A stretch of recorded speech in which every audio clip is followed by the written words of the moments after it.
Did you know that Young Living teach me how to be madiskarte and to be creative? And I love it! At ituturo ko sa iyo ang mga natutunan ko sa mga class na sinalihan or inattendan ko. There are class na nagtuturo kung paano mag-switch and ditch. Kasi totohanan lang, kahit gaano kalinis, kasarap, or kamahal na mga kinakain mo, pero kung sa bahay nyo, ang mga ginagamit mong panlinis, nakakakos sa'yo ng allergy, nakakakos sa'yo ng sakit, ay nako day, hindi pa din enough ang sabihin ay nagpapaka-healthy ka. Marami tayong mga ginagamit sa bahay, mga panlinis ng bahay na nakakakos ng allergy at hindi lang yan, endocrine disruptor din sila. Tapos, ang iba dyan may formalin pa.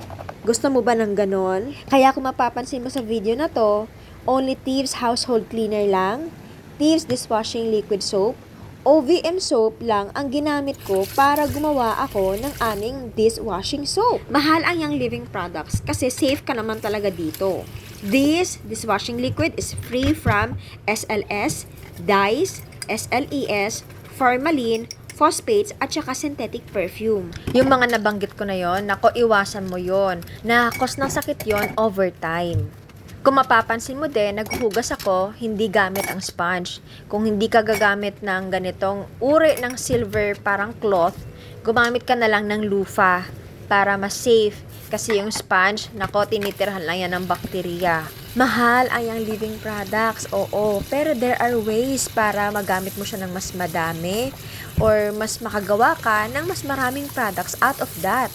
Like for example, yung isang bote namin ng dishwashing liquid ng Thieves, nagtatagal sa amin ng 1 taon na hindi ako nagwo-worry na baka magkasakit kami or makadevelop kami ng sakit sa paggamit ng mga may chemical na dishwashing liquid. Paano ko kako nasabi yan? Alam mo ba, kaya din ako nag-turn into dishwashing liquid ng Thieves kasi si Athena, meron siyang allergy sa synthetic na mga sabon. Siyempre, nagkaka-allergy, kaya binigyan kami ng mga products na mahal para din sa kanyang allergy.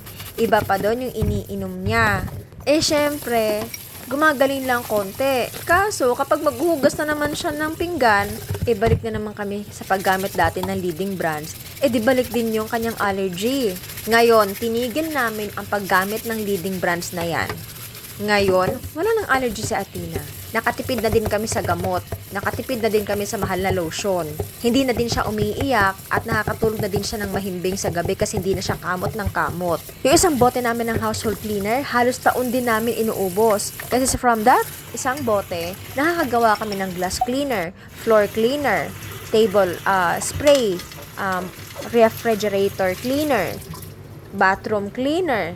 'Di ba? Iba pa yung ginagamit namin na dini-DIY para sa lavatory at para sa bowl. Baka gusto mo ako mag-DIY tapos bentahan kita. Gusto mo ba?